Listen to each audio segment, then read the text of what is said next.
What the fuck? What the fuck did I just watch? I seriously told you not to take Joe, it. what the hell They happened? fucking suck, man. Wow, you did say. You did I tell told you me I don't this. want to see it. It's gonna suck. And guess what? It sucks. We had to. Wow. There were people laughing in the theater during the climax, Joe. It was so ridiculous. This literally is a series of fucking trailers. Didn't it feel like that? Like the pacing was all over the place. The pacing was insane. The fucking editors were on crack, Joe. It's just one to the next thing and then the next thing. And then this was written by a 12-year-old. A 12-year-old on fucking speed, Joe. And you know, there's something to be said with, you know, it's based on action figures. And this is literally Michael Bay just is this reputation of explosions. They didn't even wait. The opening, the Paramount thing, there was explosions and rockets and shit. Wow. Holy hell, man. This is a cartoon. This franchise is running out of steam, alright? No, You need to stop. No, this has steam, Joe. It No. has steam. It's just the steam is of the crazy, shitty variety of shit exploding and stuff not making any sense in order to get to the next action scene. It is basically action scene, expedition dump. Action scene, expedition dump. I am so surprised Anthony Hopkins is in this film, Joe. What is Trying he to get a doing? paycheck. That's what he's saying. He's getting a paycheck. Okay, so, all right, how do I even describe this? So the film opens in fucking medieval times. I like that part. Yeah, If yeah, it yeah. was a whole 2 A whole hours movie. of that. That would have been Without fucking the awesome. Transformers. Without the Transformers. That would have been great. Of just basically King Arthur against the Saxons. And I will say, it was well filmed. Yeah, and I that wanted to was. watch that movie without the Transformers. There's all these trebuchets. I'd rather see that. Even in medieval times, though, he has explosions. He finds a way to put explosions. And you got people tumbling in the air 14 times, flipping around. I think I saw a horse do a backflip. That was that's pretty interesting, though. Okay, so this film was marketed all wrong. In some of the trailers, you saw like this girl, and she was like, "Yeah, women are awesome, yeah. girl power," and that girl is barely in it. She's barely in it. What the fuck was her purpose? She was doing some dumbass moves. Dumbass shit. And then, you know, I don't know why she was there. She almost feels forced in for a Latino audience because she kept going. I didn't like it. Spanglish. You didn't like it? No. I didn't like it either. She felt forced in. And so she's in the beginning, and then she disappears for the whole fucking movie. They just leave her behind. Then during the climax, she just shows up on one of the military ospreys just going to fucking fight in the, like, basically the most dangerous fucking place on earth had right no now. purpose. She's there. And he's like, what are you doing here? And that's what I was asking the whole film. What are you doing here? I was saying, what am I doing here? Yeah. That's what I was saying. Joe, fucking critique the movie. I did. Don't keep on the fact that I took you to it. Obviously, you know, Dell over here snuck out of it. Oh, I'm sick. I'm throwing up. Yeah, well, you'll throw up after Yeah, the the movie. right idea. So luckily, little Joe got us, and he came out and saw the movie with us. And what'd you think? I agree. You agree, shit? All right, so, Merlin somehow, so we're going to do non-spoilers, and then we're going to do spoilers in the same video. Joe, what did you like about the film? Was Mark Wahlberg? CGI was the good. opening scene. Okay. The medieval. Okay, good. I like that. Yeah, so the explosions are impressive. There's no doubt that Michael Bay knows his action. But can he partner up with more than just 11-year-olds writing a script? No. Like, these would be some of the most amazing action movies because the action is filmed, you know, so well, and the CGI and the situations are so epic and crazy that you wish that there was a better team behind it, at least the writing team. Or maybe it's supposed to be this cheesy, this cartoony on purpose because they throw so many jokes at you and nobody was laughing in the theater. If there was laughs, there were awkward laughs. Like, was that supposed to be funny?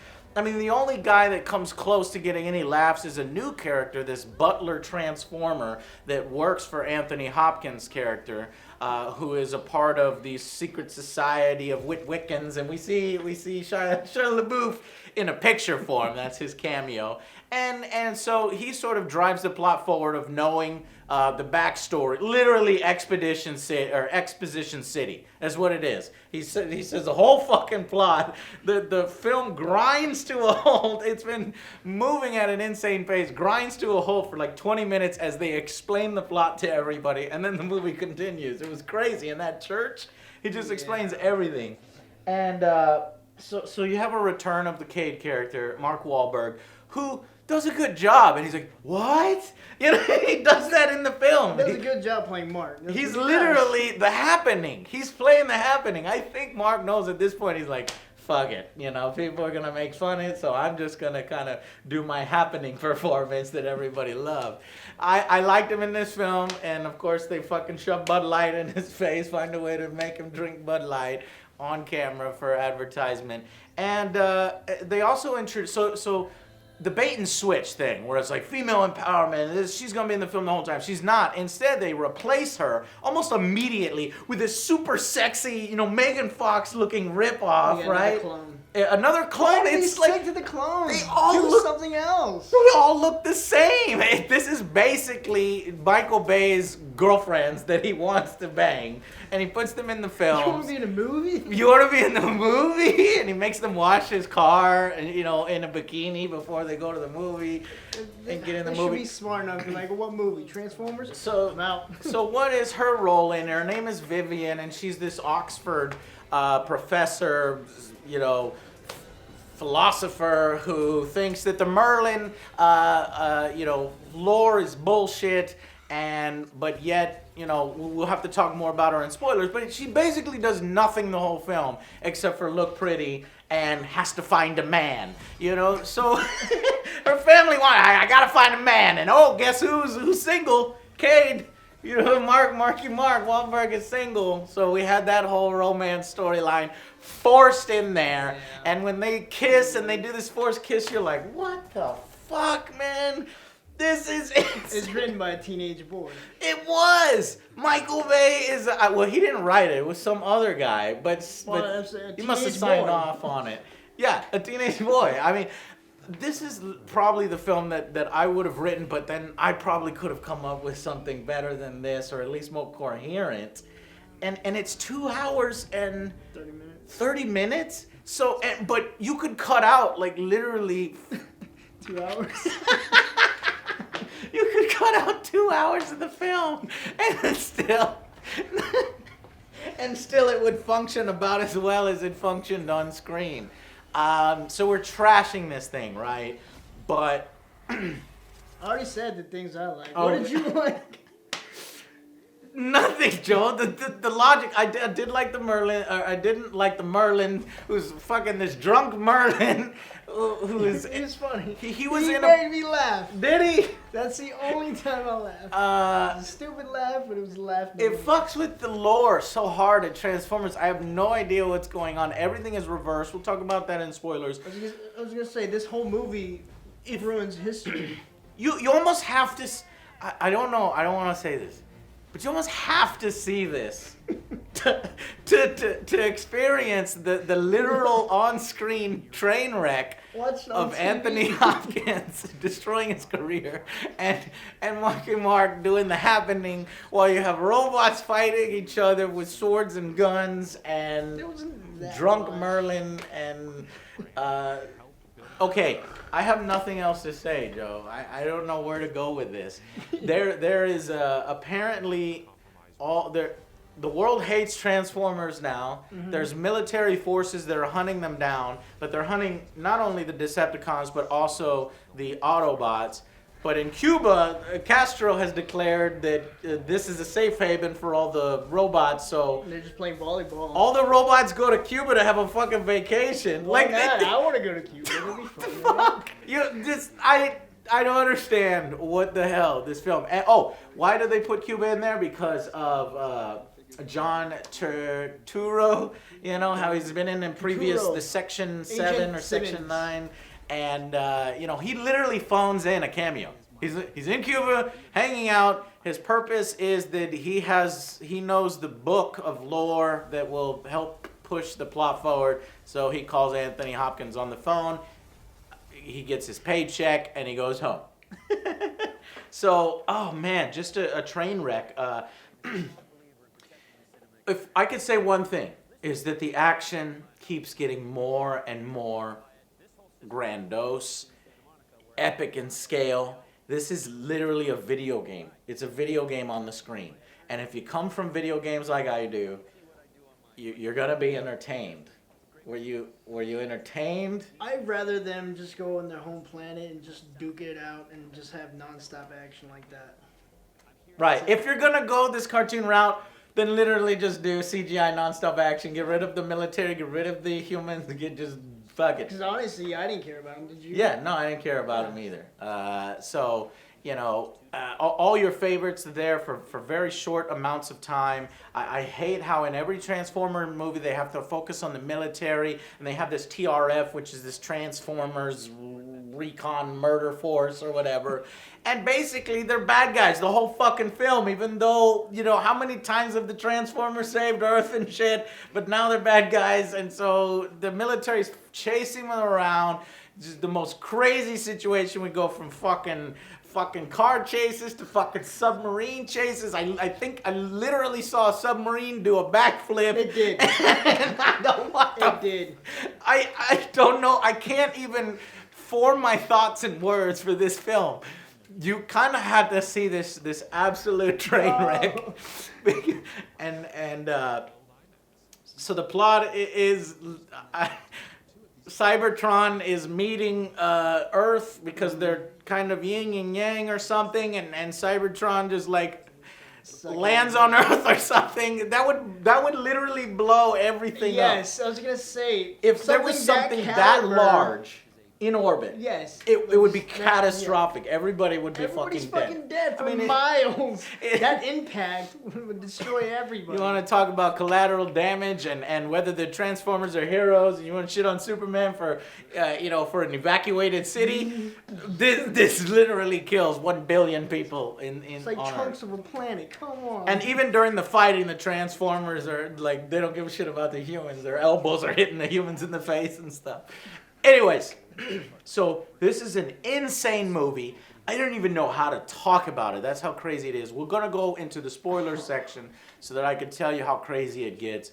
But we're going to basically give it a rating. So to sum it up, this is an incoherent mess of a film with really cool explosions and this Merlin stuff that's kind of cool at the beginning, and then it's literally exposition city until this final sequence where they throw everything at the fucking screen. It's literally Michael Bay opening up a toy chest and throwing every single Transformer toy he has at the screen while picking up the kitchen sink and throwing it and then filming it in slow motion. That's what it is. So, final verdict. Let's go. Other Joe, go. I was going to say a little So, I might be biased about this, but I'm going to give this a 3. Really? Yes. A 3? A 3. Well, you have to tell me why. Why is it so low? Because I did not like the story. Yeah. I didn't care about the characters. It's written by a 12-year-old. Yeah. The only good part I liked actually was the beginning. Okay. Other than that, I did not care about it. The chemistry was not there, and it was very slow. Wow. I was falling asleep. Slow? Joe, you can't characterize this as slow. The pace was like insane. Everybody coming in this room, I'll tell you his whole history. Okay, on well this. that part, yeah, And for then sure. I'll tell you my history, and then this, and then this. Oh man, it's crazy. Little Joe, we got to keep the Okay, tradition about going. Little Joe, what are you rating it? Yeah, Little Joe didn't like it at all. Final verdict from me is going. I don't even know how to rate something like this. I don't, because I kind of want you to see it because it's so fucking stupid, so ridiculous. Please stop making these movies, but maybe continue making them so that we can bitch about them. No. Yes! And so I can drag other Joe and torture him. Okay, so serious time. I want to give this like a fucking 2, but I can't because I was entertained from start to finish. My eyes were glued to the screen like, are you fucking seeing this? And shaking my head, and Is that bad you couldn't look away? I couldn't look away. The butler starts to play epic orchestra music on this piano as they're explaining and expositioning the whole fucking film. And Anthony Hopkins is like, shut up! Just shut up! I think Anthony Hopkins says shut up in this film like 15 billion times to just everybody. And that is entertaining to me. But the writing is so bad. And Optimus isn't even in it, right? So everybody likes Optimus, not even in the film, tiny bit in the beginning, floating as a fucking frozen carcass, and then 5 minutes at the end, or 10 minutes at the end. And the glorification of Optimus here, when he finally shows up, it's insane. His dialogue, half of it, no, 75% of it is literally, I am Optimus Prime, right, Joe? Every other fucking thing. I am Optimus Prime. Did you forget? Like, we've seen the movies. We know who the fuck you are. We know who the fuck you are at this Just get point. in and help somebody out. And he delays his entrance on this fucking dragon. Where the fuck is he? He's like, I'm off. he's in his He trailer. took off an hour later before everybody else. Yeah, and he shows They up. get there, it's like, where the fuck is... Just so that they could have this dramatic thing. So, oh my God, the most contrived thing, the way the film, the dialogue, nobody talks like this. Okay, I'm going in circles now. This movie has mixed my brains. Say the rating, and Okay. then we'll go to the spoilers. Well, 4 out of 10. 4? Yes, because this film is so bad, it's kind of good and entertaining in that way. For me. Okay. Because like I was shocked at it. You know what I mean? So I would give it a 2, but it's a 4 because it is so bad it's good. And that's the rating. You can have a really, really awful film that makes all the mistakes in storytelling and cinematics, storytelling, except for the action parts. But you don't give a shit about the action if, You don't care. you don't care. So that's the final verdict. And thank you for watching. We'll talk about spoilers right now. See you on the next Angry Joe Show. Bye, guys. Okay, so if you're here, it's spoiler section, and we get to talk about how crazy it is. So basically, it is about Quintessa and Unicron. So, but they fucked up the lore. Like, I thought Unicron was a Decepticon, and he was this big planet-sized Decepticon, and he was big evil, basically an evil god, like the hugest fucking Decepticon you can get. But yet here they say that Earth isn't Earth, it has another name, it's called Unicron. And in order for Cybertron, which is in pieces and fucking literally dragging shit with their fucking tentacles, and he just comes fucking wipes Earth with his fucking tentacles and It shit. doesn't wipe Earth. It It just scrapes pats Earth. it. Pats it, right. So if the whole fucking Patting point it. is to destroy the Earth, why didn't the fucking Cybertron just slam into the fucking Earth and kill everybody, right? Yeah, basically destroy the moon. But I guess it was because we need the fucking geometrical energy. Did you hear that? Geo something energy, so that it can reform Cybertron. So Cybertron is reforming, and they pull this bullshit where it's like, Optimus is a bad guy now. So when he finally shows up, he fights Bumblebee, and you see that a little bit in the trailer, and you expect this big fight. But they don't even fucking show it. Like, they go and they're looking at other things, and you see it in the background, and you're like, God damn it, what the fuck? The title fight, you're not even showing. And then, and so it's all about Merlin's staff. I don't know how they tied they just said fuck Transformers lore, and they mixed it all up, and they tied it so closely with King Arthur and Merlin. Why was Merlin so important? This drunken, why? So, Cybertron, race of robots. Did you understand the plot? Yeah. Cybertron, race of robots. 12 knights betray Quintessa. Was Quintessa always on Cybertron, or did she show up and fuck Cybertron out? She was always on there. Because Optimus comes on and he goes and visits his own planet. He's like, "Why is my planet all fucked up? You did this, Quintessa, or something." So I don't know if she was there before or after or what the fuck. But anyway, knights betray her and go to Earth. They're like, "Woo! Party on Earth!" Why did they go to Earth? To take her weapon away and hide it.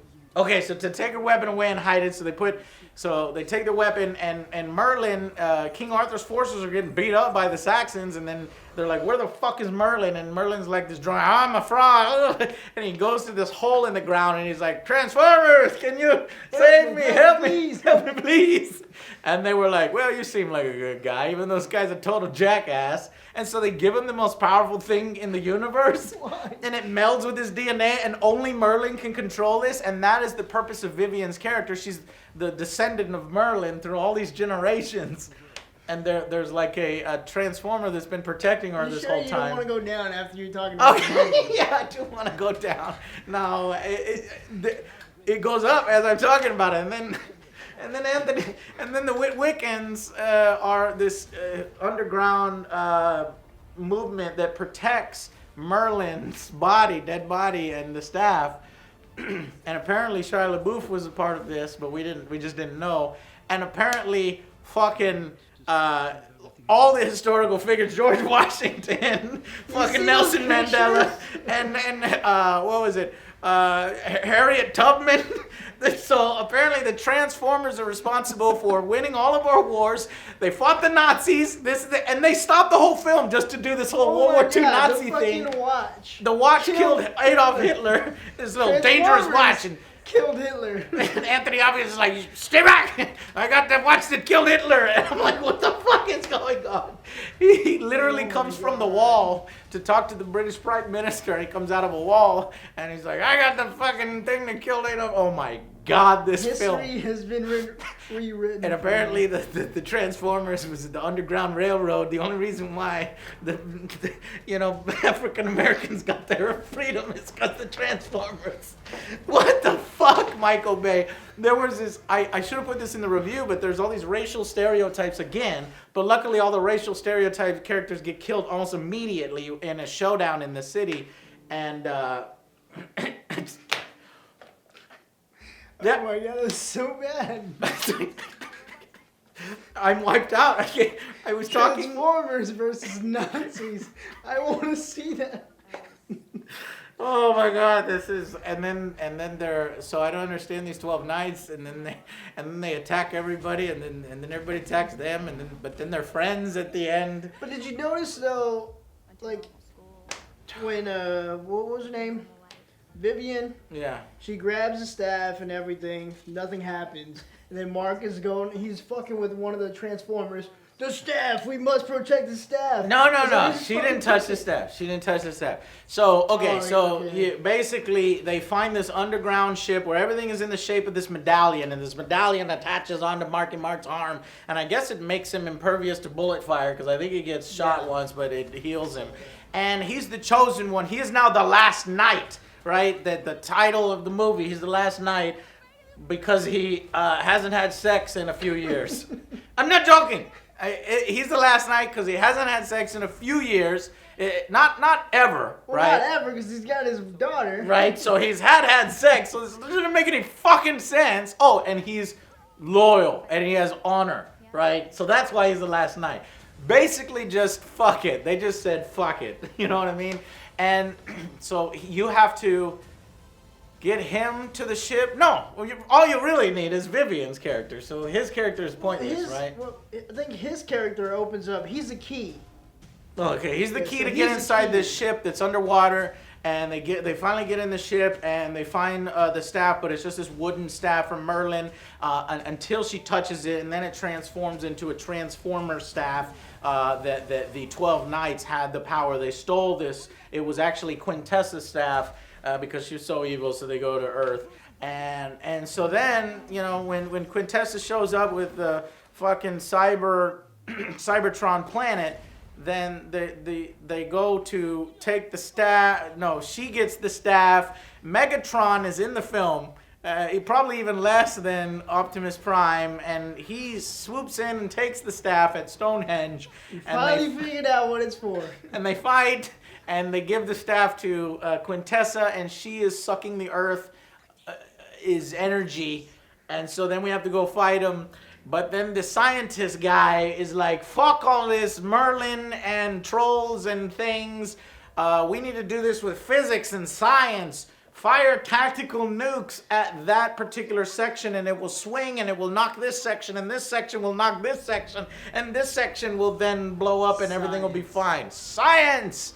And so then they do that, and it does jack shit. It only makes the actual Merlin storyline with Vivian trying to get the staff back away from Quintessa job harder, because it's literally falling.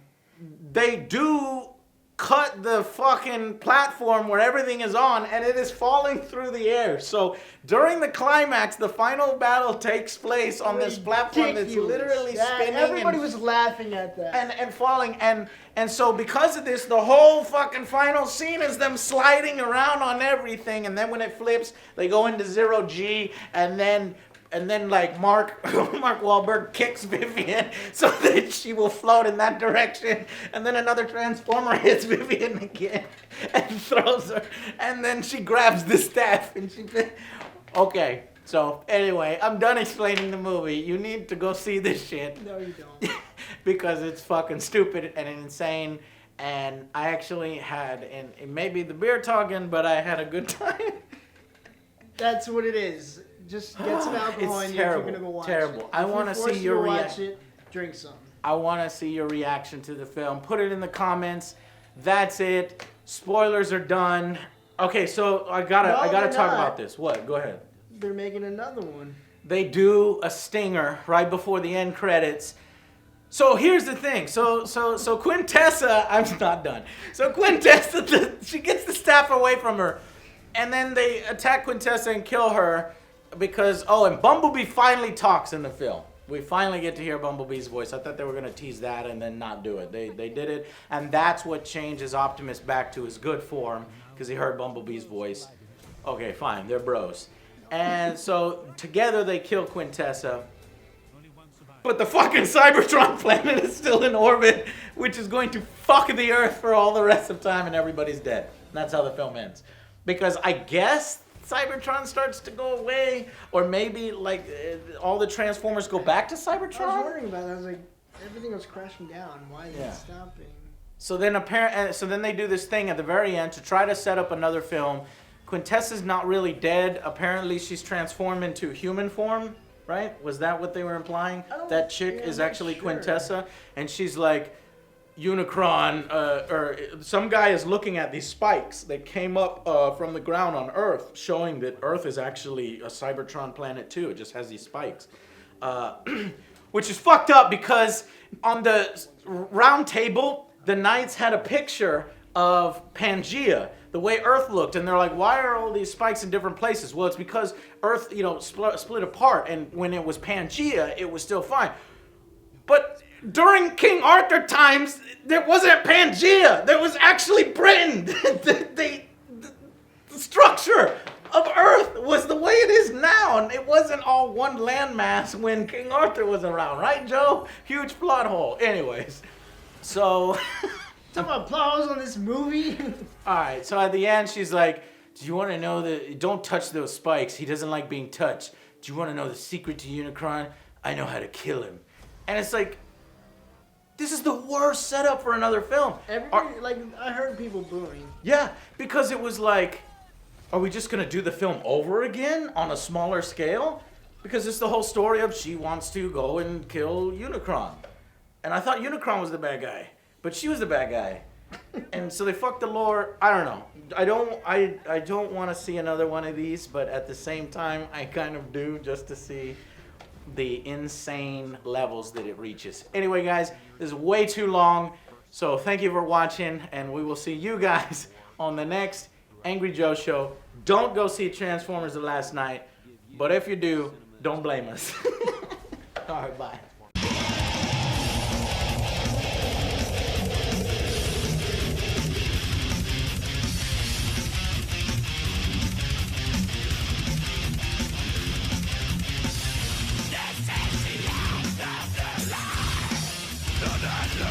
The